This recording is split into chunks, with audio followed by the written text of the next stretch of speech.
ओम 3 अक्षरों का समूह है। अकार, उकार और मकार, अ, उ और म। इसमें आधी तन्मात्रा है और 2 मात्राएं हैं। 2.5 मात्राओं का शब्द है ओम। और उस ओम शब्द से ही ब्रह्म का प्राकट्य है। और ओम शब्द की जो रचना है वो 3 लोक भूखंड के आकार जैसी है। इसीलिए ओम बोलने से लंबे स्वर में आदमी डिप्रेशन से बाहर आ जाता है।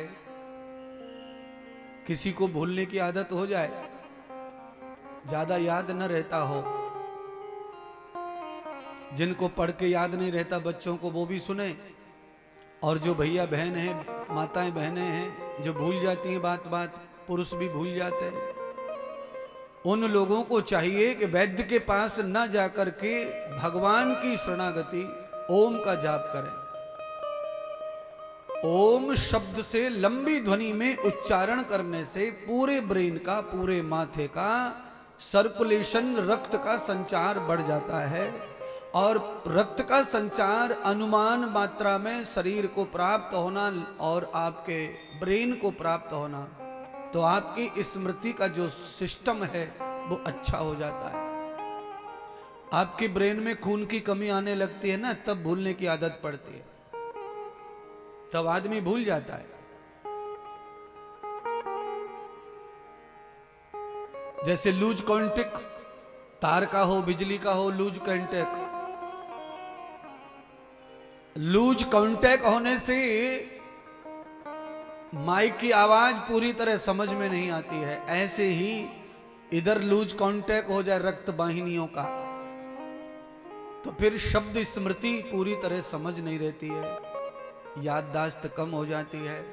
तो अब आप ये बताओ, महात्मा पूछो, आप सब लोग पूछो महाराज कैसे होगा, ये भी उपाय बता दो।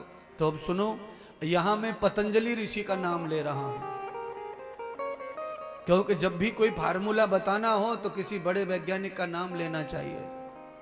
महर्षि पतंजलि योग दर्शन शास्त्र में लिखते हैं, आहार शुद्धौ सुत शुद्धौ सत्य शुद्धो धुर्वो स्मृति। जिन व्यक्तियों के आंख का, कान का, नाक का, जीवा का, हाथ का व्यवहार अच्छा और आहार अच्छा हो जाता है, उनको मृत्यु पर्यंत 100 वर्ष तक कभी भी कोई चीज भूला ही नहीं जाती है, उनको हमेशा याद रहता है सब कुछ। अब ये कान, नाक, आंख, आहार कैसे अच्छा किया जाए, तो सुनिए, कानों का आहार क्या है? कानों का आहार शब्द है। तो कैसे शब्द सुनने चाहिए फिर? जो कानों के द्वारा हमारी ताकत बढ़ाएं, ऐसे शब्द सुनने चाहिए। पर ये कान इतने लुच्चे हैं, इतने बदमाश हो गए हैं कि इनको ऊर्जा बढ़ाने वाले शब्दों में रुचि नहीं है।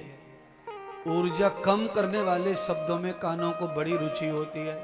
हाँ, इसीलिए कहावत है कि शांति से बोलो, धीरे बोलो, कान में बोलो, चुप बोलो, दीवाल के भी कान होते हैं।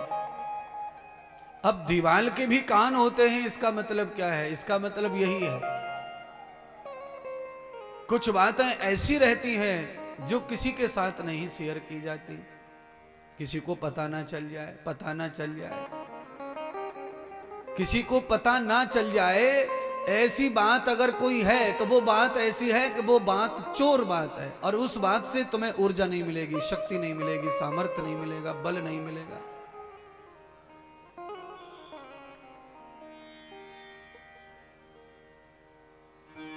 और जिस बात को सबके सामने सुना जाए, कहा जाए, वो बात आपको बल प्रदान करेगी, स्वास्थ्य प्रदान करेगी, आपको तपस्या प्रदान करेगी।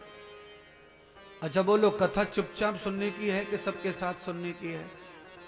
तो ये बल प्रदान करेगी कान के द्वारा तुम्हारे जीवन को, आत्मा को, बुद्धि को, मन को, चित्त को।